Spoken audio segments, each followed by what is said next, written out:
What up, y'all? This is your boy, Mr. Downtown Ray Melo, and you're listening to the Entertainment Report for Wednesday, May 6, 2015, delivering some of the major stories and trends going on in the world of entertainment and beyond. You can follow the show on Facebook or on Twitter, facebook.com/The Entertainment Report with Ray Melo, that's RAYMELO, or on Twitter at The Enter Report. You can listen to the show anytime you want on iHeartRadio. Just go to iHeart.com, search for The Entertainment Report, and it'll take you to the page. Fresh off his victory in the ring against Manny Pacquiao on Saturday, boxer Floyd Mayweather Jr. is facing another battle, this one in the legal system. Mayweather has been slapped with a $20 million claim by his ex-girlfriend Josie Harris, who claims Mayweather defamed her during an April interview with Katie Couric. In the suit filed Tuesday in the Los Angeles Superior Court, Harris, who has 3 children with Mayweather, claims the boxer falsely painted her as a drug abuser while discussing a 2010 domestic violence incident against Harris. The suit reads, Mayweather knowingly and maliciously lied about his beating of Harris, disclaiming any responsibility for the attack and Harris resulting serious injuries. Instead, Mayweather pointed his finger at Harris, labeling her as a drug abuser and an aggressor who the world-class boxer had to, quote, restrain. In 2011, Mayweather was sentenced to 90 days in jail after pleading guilty to a battery domestic violence charge in relation to the 2010 incident, which took place in front of 2 of their children. Mayweather told Couric during the interview, did I kick, stomp, and beat someone? No, that didn't happen. I look in your face and say, no, that didn't happen.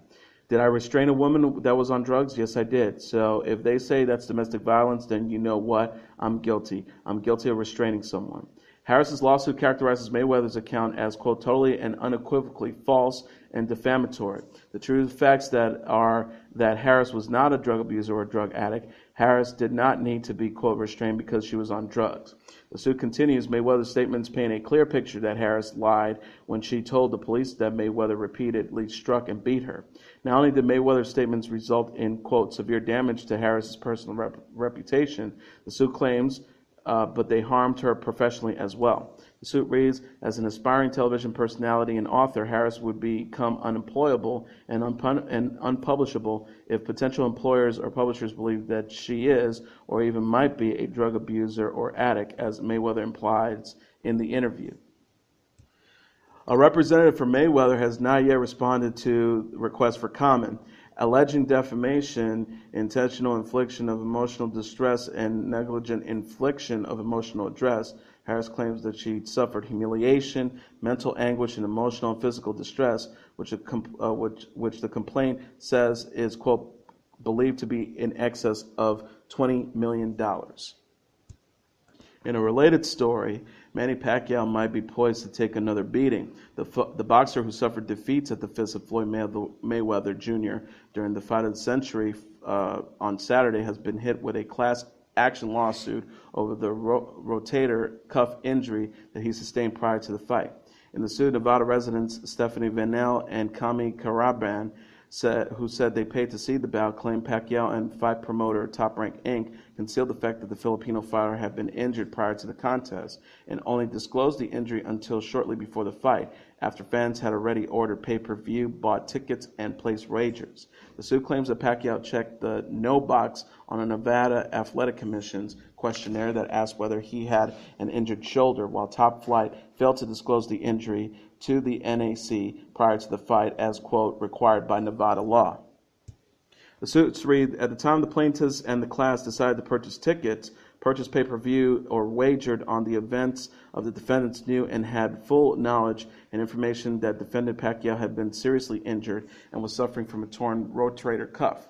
Defendants further know that such injury would severely affect his performance in the event.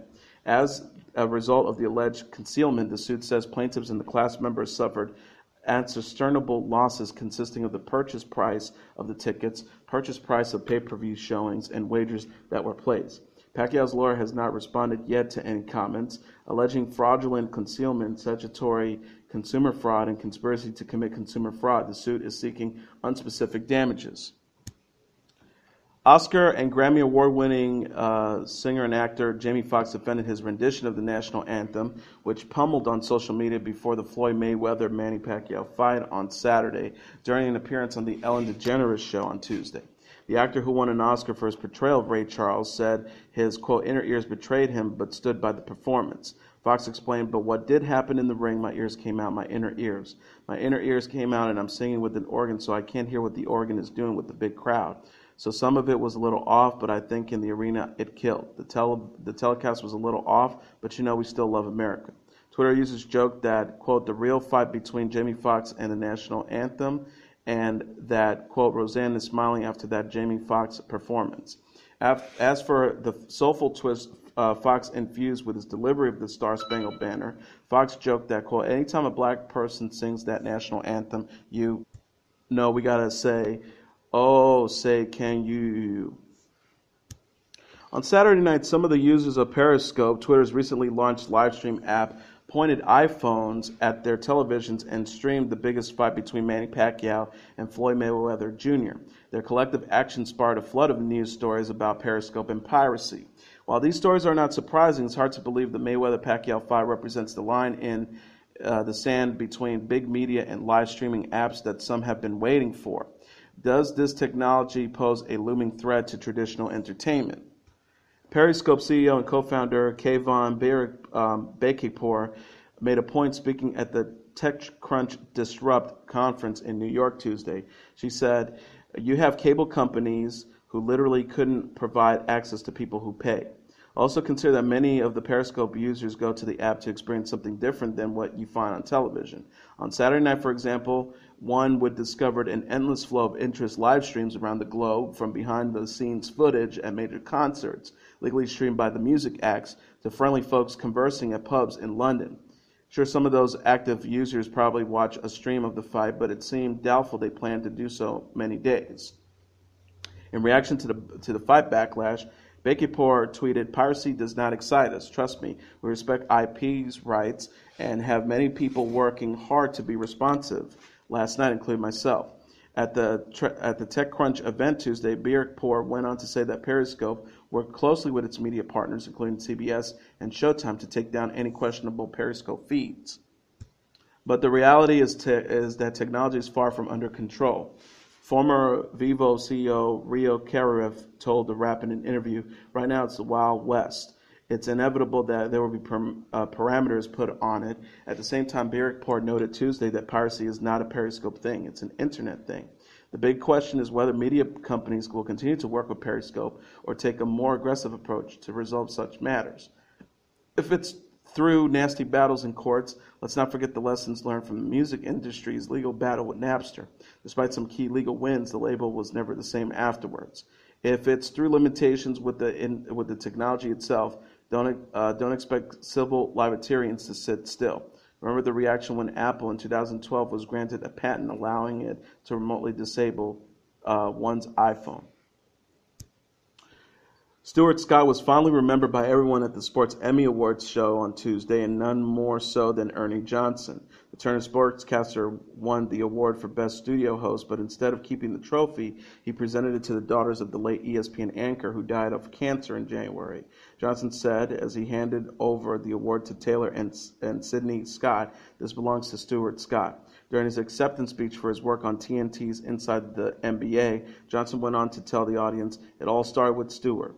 Sidney, who attended the 2014 ESPYs with Stewart last July, was in the audience when he accepted the Jimmy B. Perseverance Award and made an inspirational speech that quickly went viral. Scott said, when you die, it does not mean that you lose to cancer. You beat cancer by how you live, while you live, and the manner in which you live. Johnson has endured his own battle with cancer after being diagnosed with non-Hodgkin's lymphoma in 2003. He continues to work on the Inside the NBA while receiving chemotherapy treatments. Actor Ryan Gosling paid tribute to a dead Scottish Vine star Ryan McHenry by finally eating a bowl of cereal on camera. The actor uploaded a Vine video paying tribute to McHenry, who made a series of popular videos called Ryan Gosling Won't Eat His Cereal.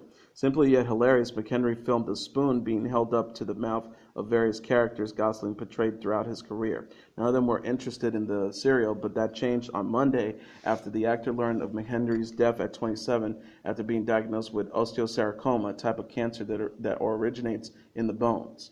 Ryan Gosling tweeted, "My heart goes out to all Ryan McHenry's family and friends. I feel very lucky to have been a part of his life in some small way."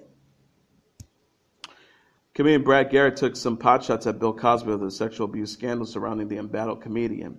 Garrett said mockingly while imitating Cosby's voice during an appearance on the Sway in the Morning radio show, "I put the roofie in the Jello. I didn't do it. These women, they first of all, none of them, not one said no." Cosby recruited Garrett to appear on The Tonight Show when Cosby was guest hosting for Johnny Carson. However, Garrett revealed that he could only appear on the condition he didn't use the impression of Cosby that was a cornerstone of his stand-up act at the time. Garrett recalled of the bombing during his guest spot on the show. "I'm out there and I'm 3 minutes in and it's not going well." But at the end of the set, Garrett said he launched into his Cosby impression, drawing huge laughs from the crowd. Afterwards, Cosby refused to speak to Garrett on the plane ride home. At the time of this publishing, Cosby has been accused of raping 37 women. Last Friday, a former guest actress on The Cosby Show accused Cosby of drugging and forcing himself on her. Garrett also took a swipe at his former co-star Ray Romano. Garrett used a Ray Romano impression when he said, "My wallet is so heavy because I forgot to pay the rest of the cast." Garrett was almost written out of Everybody Loves Raymond Season 8 premiere when he demanded a pay raise in 2003. And in a related story, there were at least a couple of unfunny moments at Bill Cosby's concert at Cobb Energy Performance Arts Center on Saturday as the scandal-plagued comedian faced down hecklers intent on disrupting his performance. Cosby, who has been accused of sexual assault by dozens of women, was interrupted by at least two people during Saturday's show, the Atlanta Journal-Constitution reports, with the comedian imploring one heckler to stop it. One attendee went on at length in an interruption that the papers likened to performance art about how he felt like Cosby's sweater. The content is unclear, though the Cosby Show character Cliff Huxtable was fond of fanciful sweaters. Cosby shot back to reported laughter and applause. "Stop. Do you have another 40 minutes?" A second heckler, identified as Wilmington, North Carolina resident Ashley Leonard, interrupted Cosby's childhood reminiscence about his mother, threatening to beat him by yelling out, "She didn't beat out of you how you treat women," to which Cosby replied, "Stop it. This is our show. It will be over soon." Cosby's Atlanta show was accompanied by a protest outside of the venue. Among the protesters, attorney Gloria Aldred, who represents multiple women who've accused the comedian of sexual assault. Around 1,700 people gathered at the Stanford Memorial Auditorium on Tuesday to say goodbye to Dave Goldberg, the CEO of SurveyMonkey, who died on Friday while vacationing in Mexico. Among those paying tribute to the SurveyMonkey CEO and husband of Facebook COO Sheryl Sandberg were Mark Zuckerberg, George Lucas, Ben Affleck, John Doerr of the venture capital firm Kleiner Perkins Caulfield and Byers, and Reid Hoffman, the founder of Lincoln, according to the New York Times. Bono, the lead singer of U2, performed a special rendition of One to a simple accompaniment as friends and colleagues recalled the humble, giving, intelligent, and fun-loving man. Sandberg told those assembled at the auditorium, "Today we put the love of my life to rest, but only his body. His spirit and soul are still with us." Others noted his sense of humor and love of poker. Energy investor Phil Deutsch said, "We went to Vegas almost 35 times. The real number is 47. 1 year was on a Mother's Day. In hindsight, that was a mistake." Goldberg, who was 47, died of head trauma and blood loss after apparently falling off the treadmill at a villa in Punta Mita, according to a spokesperson for the prosecutor office in Nayarit State. The incident is thought to be an accident, as it appears that, quote, "he fell off the treadmill and cracked his head open," the spokesperson said. President Obama paid a special tribute to Goldberg in a message on the White House Facebook page. Dave Goldberg embodied the definition of a real leader, someone who always looked for ways to empower others. He was generous and kind with everyone and cared less about the limelight than making sure that people he worked with and loved succeeded in whatever they do. Under Goldberg's leadership, SurveyMonkey went from a business that employed 12 people to now employing 500. The company has approximately 25 million customers and creates 90 million surveys a month. According to the company's website, 99% of all Fortune 500 companies use their online survey tools. Goldberg joined SurveyMonkey in 2009 after serving as vice president and general manager of Yahoo Music. He joined Yahoo after the company bought one of his earliest business ventures, Launch Media, in 2001. He graduated magna cum laude from Harvard University with a Bachelor of Arts degree in History and Government. Spoil alert. After having two chances to impress the judges on Monday, the two couples were sent home Tuesday on the first results show of the season. Rumor Willis and Val Cherinsky got a perfect score, so it was no surprise that they were safe. But unfortunately, Shark Tank personality Robert Herjavec wasn't so lucky. Tom Bergeron said, referring to the steamy kiss between Robert and Kim Johnson the night before, "You may not have won a mirror ball trophy, but I'm suspecting you won someone's heart."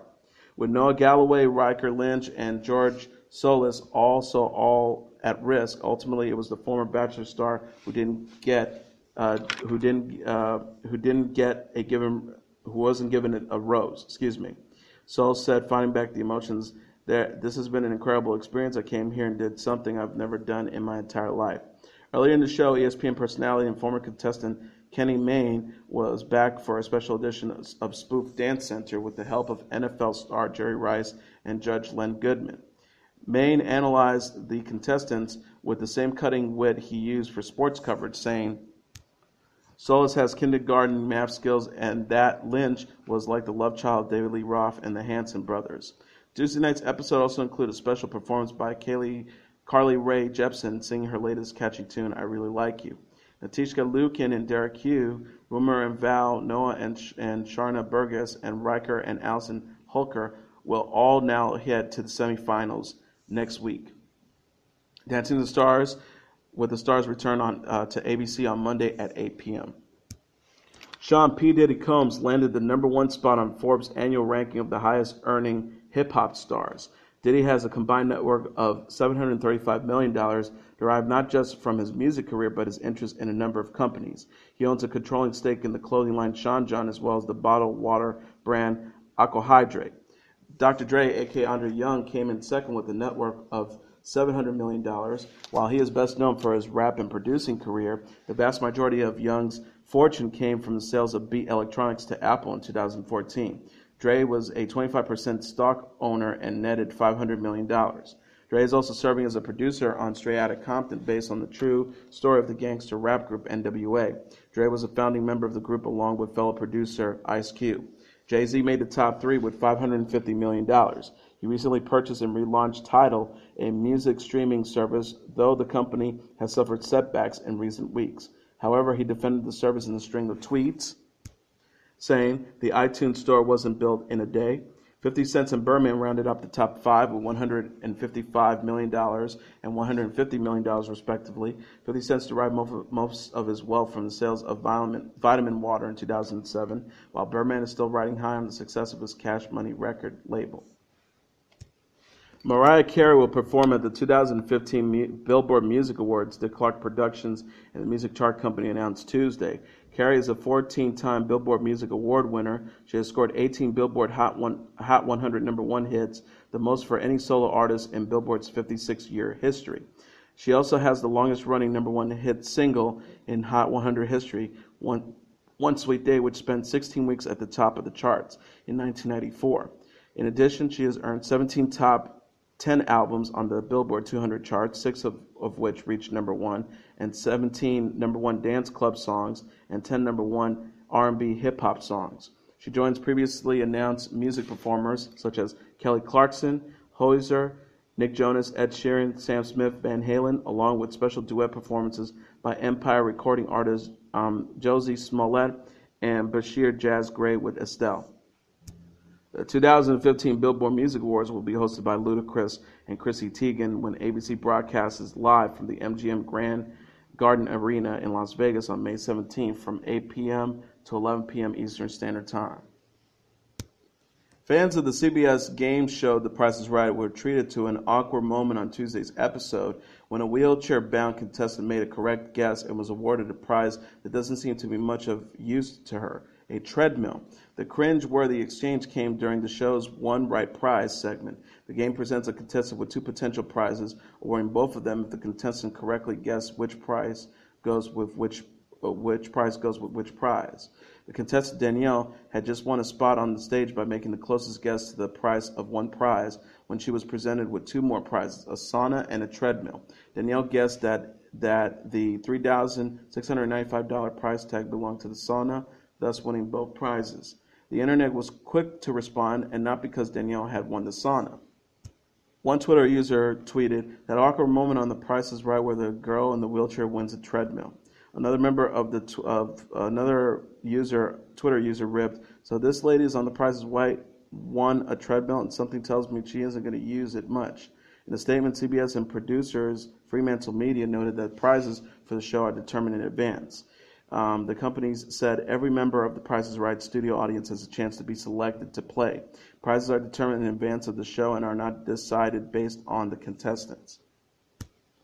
And finally, NBC's Undateable made the daring move on Tuesday of airing not one but two live telecasts for both the East and West Coasts. While it sounded risky for the sophomore Chris D'Elia's sitcom starring fellow stand-up comics Brent Morin, Rick Glassman, and Ron Funches, the show pulled off in fine form with the help of guest stars Zach Braff, Donald Faison, Neil Flynn, Christina Miller, Kate Walsh, Victoria Justice, Minnie Driver, Dr. Drew Pinsky, and a surprise performance from Ed Sheeran.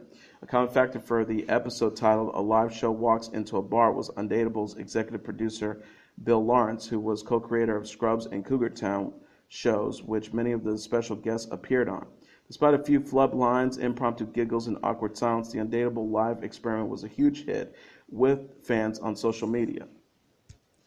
And that is your entertainment report for Wednesday, May 6, 2015. I'm your host, Mr. Downtown Ray Melo. I'll be back tomorrow to deliver some of the major stories and trends going on in the world of entertainment and beyond. You can follow the show on Facebook or on Twitter, facebook.com/The Entertainment Report with Ray Melo. That's RAYMELO. Or on Twitter @The Enter Report. You can listen to this episode or any previous episodes of The Entertainment Report anytime you want on iHeartRadio. Just go to iHeart.com, search for The Entertainment Report, and it'll take you to the page. Have a great day, everybody. I will see you again tomorrow. Bye.